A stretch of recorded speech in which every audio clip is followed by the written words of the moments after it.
আবাস জিও ট্যাগিং প্রক্রিয়ায় নজিরবিহীন অনিয়মের অভিযোগ বারৈগ্রাম জিপিতে। বঞ্চিত পুরো গ্রাম হিতাধিকারী তালিকায় স্থান পেয়েছেন শুধুমাত্র প্রাক্তন পঞ্চায়েত সদস্য এবং তার শাশুড়ি এবং জায়ের নাম। তফসিলে সংরক্ষিত ৮ নম্বর ওয়ার্ড দক্ষিণ বাদেজমা এবং খালোপাড়ে পিএম আবাস বঞ্চিতদের মধ্যে সৃষ্টি হয়েছে তীব্র জনক্ষোভের। প্রতিবাদ সভায় প্রকৃত হিতাধিকারীদের বঞ্চনার জন্য কাঠগড়ায় তোলা হয়েছে জীবিকা সখী স্বপ্না দেবনাথকেও। উচ্চস্তরীয় তদন্তের মাধ্যমে গরিব পিচপোড়া গ্রামটিতে পুনরায় জিও ট্যাগিং করানোর দাবিতে বিডিওকে স্মারকপত্র প্রদান গ্রামবাসীর। সদ্য প্রকাশিত পিএম আবাস তালিকা ঘিরে তুমুল জনক্ষোভের সৃষ্টি হয়েছে বারৈগ্রাম জিপির ৮ নম্বর ওয়ার্ড তথা দক্ষিণ বাদেজমা এবং খালোপাড় গ্রামে।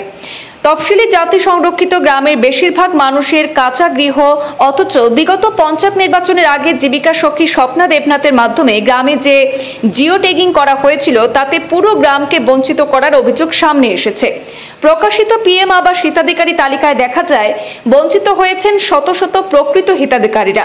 হিতাধিকারী তালিকায় নাম প্রকাশ পেয়েছে শুধুমাত্র প্রাক্তন ওয়ার্ড সদস্য পম্পি দে, তার শাশুড়ি সাবিত্রী এবং যা প্রিয়া দের নাম। এই খবর জানাজানি হতেই পুরো গ্রাম জুড়ে জীবিকা সখী এবং প্রাক্তন পঞ্চায়েত সদস্যের ভূমিকায় তীব্র জনক্ষোভের সৃষ্টি হয়েছে। এ মর্মে বঞ্চিতরা সদ্য একটি প্রতিবাদ সভায় মিলিত হয়ে পিএম আবাস বঞ্চনার বিরুদ্ধে ক্ষোভ উগরে দেন।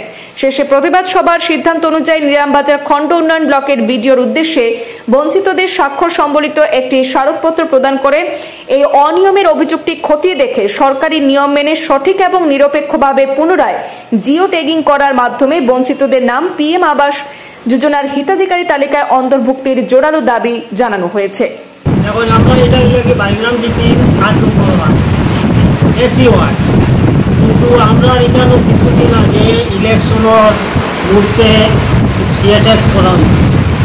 জিও ট্যাক্স অর্জন স্বপ্নানাথ করিয়া একজন জীবিকা সখী, তাই আমরা এই এরিয়া সবটি মানুষ করি। ফেরর ঘর আছে, চাল নাই, চাল আছে, ঘর নাই, বেড়া নাই, এই অবস্থা। কিন্তু এই লিস্টটা আউট হওয়ার পরে দেখা গেল যে এইখানেও কোনো মানুষের নাম নাই। এক বাড়ির 3টা নাম, যে আগর ইলেক্টেড মেম্বার আছে তার মা, তার বউ, তার বৌদি, এছাড়া কোনো মানুষ নেই। কিন্তু এরা কোনো ব্যবস্থা করে না, আর এরা কোনো গৌরব পাই না। বাকি কোন কারণে পাই না? কারণ জিও ট্যাক্স করার তো কোনো মানে নেই। বাড়িয়ে বাড়িয়ে রোদ গাইয়া লগে মানুষ লইয়া আমরা বর্তমানে ইলেক্টেড মেম্বার আছি লগে, হেও গিয়া তার লগে সহযোগিতা করিয়া সব করাইয়া দিছে। কিন্তু তাই সারা নিয়া ডিলেট করিয়া 3টা নাম তাই সিলেকশন করে দিলা। কত টাকা পাইলা আর কীভাবে করলা এটাও আমরা বুঝছি না।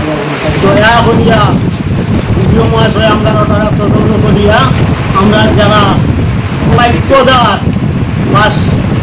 প্রাপ্যদার আছি তারারে কথাটা দেওয়ার ব্যবস্থা করেন। দ্বিতীয়বার জিও ট্যাক্স করাইয়া অনুরোধ রাখিয়া যে কোনো অবস্থায় আমরা ওটা যে প্রকারে হোক আপনি সহযোগিতা করেন।